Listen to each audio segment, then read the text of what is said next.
Bienvenidos almas perdidas a la narración de hoy, pónganse cómodos y empecemos. Dispárame, por favor. Hazme un favor. Dispárame en la sien, apuntando ligeramente hacia abajo. Necesito que la bala recorra la distancia más corta posible a través de mi cerebro antes de que golpee mi hipocampo. Si tengo suerte, la sensación del disparo destrozando mi cráneo solo durará unas pocas décadas. Por más horrible que suene, me estarías haciendo un enorme favor. La muerte por un disparo en la cabeza, lo antes posible, es infinitamente mejor que mi otra alternativa.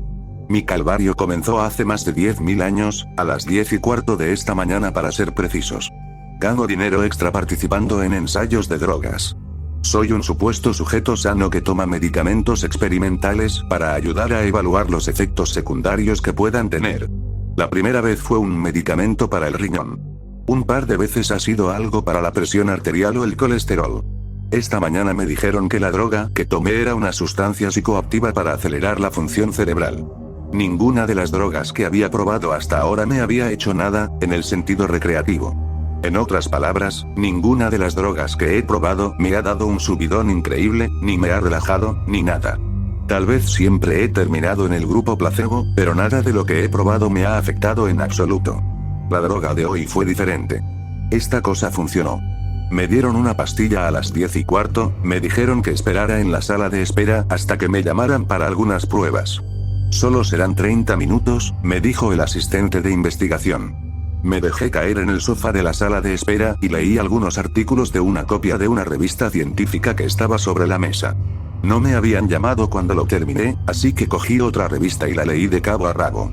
Luego leí unos artículos viejos de ciencias. ¿Cuánto demonios iban a tardar? Giré la cabeza perezosamente para mirar el reloj de la pared. Solo eran las 10:23. Había leído las 3 revistas en 8 minutos. Recuerdo haber pensado que este iba a ser un largo día. Tenía razón. La sala de espera tenía una pequeña estantería con algunos libros viejos. Cuando me levanté para caminar hasta ella, sentí que mis piernas apenas funcionaban. No es que estuvieran débiles. Simplemente eran lentas. Me tomó 1 minuto entero simplemente levantarme del sofá, y otro minuto dar 2 pasos hasta la estantería. Escaneé los libros antiguos en el estante y elegí una copia de Moby Dick. Mis brazos tenían los mismos problemas que mis piernas. El simple hecho de estirar un pie para agarrar el libro tomó mucho tiempo. De hecho, me aburrí esperando a que mi mano alcanzara la cubierta del libro.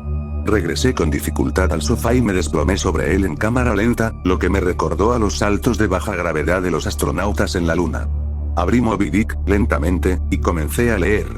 Empecé con el primer capítulo y llegué hasta el maldito capítulo 30 antes de que me llamaran. ¿Cómo te sientes?, me preguntó el asistente de investigación. Me siento lento, dije. En realidad, es al revés. Todo parece lento porque tú eres muy rápido, aseguró el asistente. Pero mis piernas, mis brazos, se mueven en cámara lenta, dije en tono de réplica. Tu cuerpo parece moverse lentamente porque tu cerebro es rápido. Tu cerebro está funcionando 10 o 20 veces más rápido de lo normal. Estás pensando y percibiendo la realidad a un ritmo acelerado. Pero tu cuerpo todavía está limitado por las leyes de la biomecánica. Francamente, te mueves mucho más rápido que una persona normal, hizo un gesto imitando una carrera. Pero tu cerebro está funcionando tan rápido ahora mismo, que incluso tu caminata rápida te parece muy lenta. Pensé en mi caída a cámara lenta sobre el sofá de la sala de espera. Incluso si mis músculos se hubieran ralentizado, mi cuerpo aún reaccionaría a la gravedad de la misma manera. Pero en la sala de espera, incluso caí en cámara lenta. Los músculos lentos no podían explicar por qué la gravedad parecía más débil. Mi cerebro iba súper veloz. Así es como logré leer 3 revistas y los primeros 30 capítulos de Moby Dick en 15 minutos. Me hicieron una serie de pruebas. Las pruebas físicas fueron divertidas. Me hicieron hacer malabares con 3 pelotas. Luego 4. Luego 6. No tuve ningún problema en mantener 6 pelotas en el aire porque parecían moverse tan lentamente. Era increíble, francamente, ver cómo cada pelota pasaba por su arco para poder atraparla con mis manos en cámara lenta y lanzarla de nuevo al aire. También lanzaron golosinas al aire y los atrapé con palillos. Por último dejaron caer un puñado de monedas y conté el valor total de ellas antes de que tocaran el suelo. Las pruebas cognitivas fueron menos divertidas, pero muy esclarecedoras. Terminar una búsqueda de 50 palabras, tardé 3 segundos. Resolver un laberinto dibujado en un papel de tamaño póster, fueron 2 segundos. Ver una presentación de diapositivas proyectada a 10 imágenes por segundo y responder preguntas detalladas sobre lo que vi, obtuve un 95% de precisión. Me dijeron que la velocidad a la que pensaba y procesaba la información era sobrehumana. Luego me enviaron a casa. Se te pasará en unas pocas horas, dijeron. Te parecerán días. Intenta usar los efectos residuales para hacer algo de trabajo. Ponte al día con los correos electrónicos del trabajo mientras todavía estás en modo de alta velocidad. El viaje a casa fue horrible. Solo fueron 3 paradas de metro, y en tiempo real, solo tomó unos 35 minutos. Pero en mi hipertiempo acelerado por las drogas, se sintió como días. Días. El simple hecho de salir del centro de investigación médica hasta el ascensor pareció tomar 1 hora. Salí corriendo de la oficina, deseando que mis piernas me empujaran más rápido. Pero, las leyes de la biomecánica me tenían prisionero. Por más acelerado que estuviera mi cerebro, no podía hacer nada para hacer que mis piernas funcionaran más rápido. La enorme desconexión entre mi cuerpo y mi mente hizo que fuera extremadamente difícil juzgar cómo y cuándo frenar, girar o rotar mi cuerpo. Básicamente, me había convertido en un problema en cámara lenta. Calculé mal mi velocidad y me estrellé contra la pared junto al botón del ascensor a una velocidad bastante alta. Aunque podía ver la pared venir hacia mí, no pude hacer que mi dedo, extendido para presionar el botón del ascensor, se alejara lo suficientemente rápido y lo golpeé contra la pared. Fuerte. El dolor fue intenso. Si mi cerebro hubiera estado funcionando a velocidad normal, probablemente solo me habría dolido durante unos 30 segundos más o menos. Pero en mi estado acelerado, el dolor intenso pareció durar media hora. 45 minutos tal vez. El viaje en ascensor fue horrible. Sentí que pasé 4 o 5 horas simplemente bajando 7 pisos, sin hacer nada más que mirar el interior del ascensor. Corrí a la estación de metro. Debo admitir que esta parte fue casi divertida. Aunque mi cuerpo se movía a una velocidad que a mí me parecía súper lenta, todavía podía elegir cuidadosamente cómo y dónde colocar mis pies, balancear mis brazos y girar mi torso. Solo me tomó 1 o 2 cuadras acostumbrarme a tener un cerebro que funcionaba 2 docenas de veces más rápido que mi cuerpo. Luego, corrí el resto del camino, girando y esquivando a la gente en la acera y evitando autos a centímetros de distancia. Pasé 1 hora, en mi marco de tiempo, bajando al metro y corriendo a la estación. Pasé un aburrimiento interminable esperando 6 minutos a que llegara el tren de la línea 6. Aunque había más que ver en la estación del metro que dentro del ascensor, seguía siendo intensamente aburrido. Debería haber robado esa copia de Moby Dick. El tren de la línea 6 rugió hacia la estación en cámara lenta. El chillido normalmente agudo de sus frenos fue desplazado por mi mente de alta velocidad a un tono bajo y largo, como un solo de tuba monótono. No solo el tren del metro que chillaba estaba 3 octavas más bajo de lo normal. Todos los sonidos se ralentizaron hasta casi ser inaudibles. Las voces desaparecieron, desplazadas por debajo de la frecuencia umbral de mi audición. Logré escuchar a un bebé gritando en mi vagón de metro. Sus chillidos se ralentizaron hasta sonar como cantos de ballena. Los sonidos agudos como las bocinas de los autos y los camiones que rebotaban sobre los baches eran rugidos bajos y embarrados como truenos distantes. En las oficinas de investigación, todavía podía oír y comunicarme con el personal de investigación. Pero ahora la comunicación verbal con cualquiera sería imposible. Los efectos de la droga se hacían más fuertes. Pasé lo que parecieron días en ese maldito tren de la línea 6. Escuchando el canto de ballena del bebé que gritaba y el solo de tuba de los frenos. Donde las voces ordinarias se desplazaron fuera de mi rango de audición, los olores no parecían verse afectados. Nunca me volví insensible al olor corporal, al hedor de los frenos del tren y a la mezcla de pedos y otros olores que flotaban por el vagón del metro. Finalmente llegué a mi apartamento. Correr a toda velocidad por mi puerta abierta y hacia el pasillo delantero fue como una deriva lenta y relajante por un río tranquilo. Me sentí aliviado de estar en casa. Al menos tenía cosas que podía hacer allí. Recogí el libro que estaba leyendo y lo terminé. A pesar de pasar las páginas tan rápido que rompí muchas de ellas, parecía que la mayor parte del tiempo que pasé con el libro lo pasé pasando páginas y no leyendo realmente. Habían pasado 3 minutos desde que llegué a casa. Intenté navegar por internet pero era demasiado lento. Se tardaban horas para cargar cada página nueva, y solo una fracción de segundo para leerla. Me metí en mi pila de libros aún por leer y terminé 2 más. Habían pasado 4 minutos más. Decidí intentar dormir para eliminar los efectos restantes de la droga. Desafortunadamente, la parte de mi mente responsable de la percepción, la parte que ha sido acelerada a supervelocidad por la droga, no es la misma que la que rige el sueño. A pesar de estar despierto por lo que percibí como días, mi cerebro físico todavía pensaba que eran las 1:25 de la tarde. No estaba listo para dormir. Sin embargo, intenté dormir. Caminé hasta mi habitación, una deriva lenta de 45 minutos por mi apartamento y me tiré a la cama, cayendo perezosamente como una pluma sobre el colchón. Cerré los ojos y me quedé allí durante horas y horas, lo que fueron 10 minutos de tiempo real, antes de darme por vencido. El sueño no llegaría. Me enfrentaba a lo que se sentía como días, o quizás incluso semanas, de estar atrapado en una prisión en cámara lenta. Así que tomé algo para dormir. La sensación de la pastilla y el sorbo de agua que usé para tragarla deslizándose por mi garganta fue repugnante. Un bulto que me bloqueaba la respiración, moviéndose como un caracol por mi esófago. Leí un libro. Habían pasado 10 minutos. Leí otro. Pasaron 18. Tiré el libro por la habitación con disgusto por mi situación. El libro giró y giró lentamente por el aire, como una hoja que sopla en la brisa. Golpeó la pared con un largo y débil estruendo, el único sonido que había escuchado durante lo que parecieron horas, luego se deslizó hacia el suelo como una chancla que se hunde en una piscina. La fuerza de la gravedad no había cambiado desde que tomé la pastilla. Las leyes de la física eran las mismas. Era solo mi percepción del tiempo la que se había vuelto loca. Esto significaba que podía usar la velocidad a lo que parecían caer las cosas como una forma de juzgar los efectos de la droga.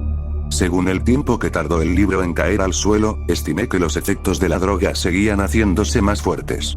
Leí una revista. Encendí la televisión. Vi claramente cada cuadro de video como si estuviera viendo una presentación de diapositivas. Frustrado, apagué la televisión. Leí un poco más. 2 libros de historia. No exactamente una lectura ligera. Francamente, lo odié. Pero dadas las horas de aburrimiento que me llevaría a ir a buscar otro libro de mi estantería, simplemente sentarme en el sofá y leer sobre historia era mejor. O al menos no era lo peor. Habían pasado 35 minutos desde que tomé la pastilla. Me acosté en el sofá y cerré los ojos. El tiempo pasó. Inhalé, un proceso de horas. El tiempo pasó. Exhalé durante más horas. El sueño no llegaría. Estaba convencido. Necesitaba un nuevo plan. Decidí volver a las oficinas donde me dieron la droga. Tal vez tendrían algo que pudiera contrarrestar sus efectos. O al menos algo para noquearme hasta que se desvaneciera. Salí de mi apartamento lo más rápido posible, tardando horas en mi marco de tiempo en hacerlo. Ni siquiera me molesté en cerrar la puerta con llave. Me habría llevado demasiado tiempo. Bajando las escaleras, por el vestíbulo, por la puerta principal y hacia la calle. Estas pocas cosas se sintieron como un largo día en la oficina. Corriendo por la calle, bailando y fluyendo entre los peatones con lo que a ellos les debió parecer una destreza sobrehumana. Bajando el primer tramo de escaleras del metro. A través del rellano. Otra hora. Luego al segundo tramo de escaleras. Ahí fue cuando la pastilla hizo efecto. La maldita pastilla no me dio sueño. Para nada. En cambio, debe haber tenido una severa reacción cruzada con la droga experimental que tomé esta mañana. Estaba bajando corriendo el segundo tramo de escaleras, moviéndome en cámara lenta, pero aún haciendo un progreso perceptible. Luego, ¡bam! Todo se detuvo. El rugido sordo de la calle y el ruido del metro cesaron, reemplazados por el silencio más perfecto que jamás haya experimentado. Mi movimiento hacia abajo parecía congelarse por completo. Antes de que la pastilla hiciera efecto, mi percepción del tiempo era quizás unas pocas centenas de veces más lenta que el tiempo real. Después de que surtió efecto, el tiempo se movió miles de veces más lento. Cada segundo me parecían días. Incluso el simple hecho de mover los ojos era un desplazamiento increíblemente lento a través de mi campo visual. Durante el transcurso de la tarde, aprendí a caminar, correr y saltar cuando mi mente funcionaba cientos de veces más rápido que mi cuerpo. Pero con otros 4 o 5 órdenes de magnitud de ralentización causada por la pastilla, controlar mi cuerpo era casi imposible. Me caí por las escaleras. Aunque estaba casi congelado a mitad de paso, controlar mis músculos era una odisea. Ordené a mi pie que avanzara durante horas, luego hacia atrás durante más horas, sobre todo cuando parecía que perdería el equilibrio. Horas intentando ajustar el ángulo de mi tobillo, luego reajustándolo cuando parecía incorrecto. A pesar de estos esfuerzos, me torcí el tobillo en el siguiente escalón. El dolor no se vio mitigado en absoluto por la lentitud. Horas de creciente tensión en mi tobillo torcido. Las señales nerviosas que envían dolor al cerebro deben funcionar de manera diferente a los nervios de mi oído. La energía sónica se extendió en el tiempo, diluida hasta que fue imperceptible. El dolor fluyó hacia mi cerebro sin diluir por el cambio en mi percepción del tiempo. Horas y horas de creciente peso sobre mi tobillo torcido se convirtieron en horas de creciente dolor. Me lancé hacia adelante, mi mente de alta velocidad completamente incapaz de controlar mi cuerpo de baja velocidad. Me deslicé hacia abajo durante días, logrando rotar mi torso lo suficiente como para evitar que mi cabeza impactara contra el suelo. Finalmente aterricé sobre mi hombro derecho.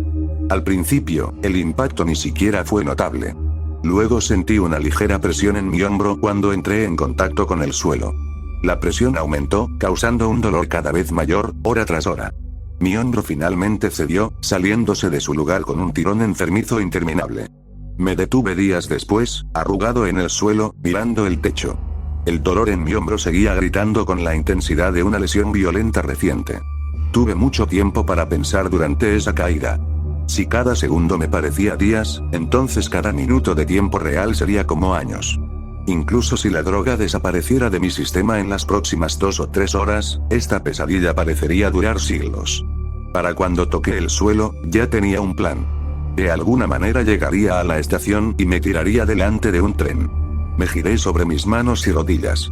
Días de mi hombro dislocado pidiendo alivio. Calculé mal mi rotación y me di la vuelta. Lo intenté de nuevo, desplomándome sobre mi cara mientras intentaba averiguar cómo controlar un cuerpo que se movía más lento que el crecimiento de la hierba. Semanas de esfuerzo finalmente fueron recompensadas con éxito. Me estabilicé sobre mis manos y rodillas. Si simplemente ponerme a 4 patas era tan difícil, pensé que caminar o correr estaba completamente fuera de cuestión. Así que gateé. Gateé por el túnel del metro. Las miradas tontas en las caras de la multitud se quedaron en mí durante semanas. Gateé debajo del torniquete de entrada y fui hacia la escalera mecánica. La escalera mecánica derramó la multitud de hora punta sobre la estación a la misma velocidad que un glaciar derrama hielo en el mar. Miré la estación abarrotada durante mi interminable viaje hacia abajo. El letrero de estado del tren decía que el próximo tren llegaría en 20 minutos. 20 minutos era como un siglo para mí. Tendría que pasar un siglo en la estación del metro, esperando morir. Gateé fuera de la escalera mecánica, soportando días de expresiones estúpidas en las caras de los viajeros. Gateé unos metros hasta un banco de concreto y me enrosqué junto a él, tratando de encontrar una posición para disminuir el dolor en mi hombro. Entonces mi problema con el tiempo empeoró. La ralentización masiva en las escaleras fue solo el comienzo de la interacción entre la droga experimental y la pastilla. Me golpeó por completo mientras estaba acurrucado junto al banco. Parpadeé. Años de oscuridad siguieron. El sonido ya se había ido, y con mi parpadeo, la vista también se había ido. Todo lo que existía era el dolor de mi caída. Mi mente hiperacelerada no perdió el tiempo compensando la falta de entrada sensorial. Voces me hablaron. Me cantaron en idiomas que nunca existieron. Patrones, rostros y colores iban y venían en mi mente. Recordé toda mi vida e imaginé vivir otra. Olvidé mi idioma. Me instalé en una profunda desesperación. Le hablé a Dios. Me convertí en Dios. Imaginé un nuevo universo y le di vida con mis pensamientos. Luego lo hice todo de nuevo. Y otra vez. Y otra. Y otra, mis ojos se abrieron con una lentitud monumental. Un tenue brillo me nubló la vista durante semanas. Una rendija de luz. Más semanas. Una vista estrecha de la estación del metro, los tobillos de los viajeros cerca de mí y un anuncio en la pared opuesta. Saqué mi teléfono del bolsillo. Un proyecto que duró décadas. ¿Cómo puedo siquiera explicar el aburrimiento? El dolor en mi hombro no es nada comparado con el aburrimiento. Cada pensamiento que puedo pensar, ya lo he pensado cientos de veces. La vista de los tobillos y los anuncios nunca cambia. Nunca. El aburrimiento es tan intenso que es tangible, como un objeto sólido de metal y piedra encajado en mi cráneo. Inevitable. ¿Cuáles son mis opciones? Si gateo y caigo sobre las vías sin un tren que se acerque para aplastarme, no moriré. experimentaré aún más dolor por la caída de 4 pies, pero lo más probable es que algún bienhechor de la estación me rescate y no pueda actuar cuando el tren finalmente llegue. Mi sufrimiento en ese escenario será interminable. Así que espero el tren. Para poder tirarme debajo. Cuando finalmente me golpee, experimentaré el dolor de ser destrozado durante siglos hasta que finalmente, la luz de la vida abandone mi cerebro y mi experiencia termine. He vivido cientos de vidas al pie de este banco. Soy mucho más viejo, en espíritu, que cualquier humano que haya vivido jamás. La mayor parte de mi experiencia de vida ha sido una instantánea de dolor acurrucado en el suelo de una estación de metro, con una vista inmutable de tobillos y anuncios. Esta publicación es mi plan B, mi última bala. Mi apuesta a largo plazo. He pasado vidas escribiendo y publicando este mensaje con la esperanza de que alguien lo lea y se convenza de que mi sufrimiento debe terminar. Alguien en esta estación ahora mismo. Alguien que encontrará al hombre acurrucado debajo del banco, el hombre que gateó por la escalera mecánica, y lo matará lo más rápido posible. Una bala en la sien. Si estás armado y en el metro de Falkland, por favor, dispárame.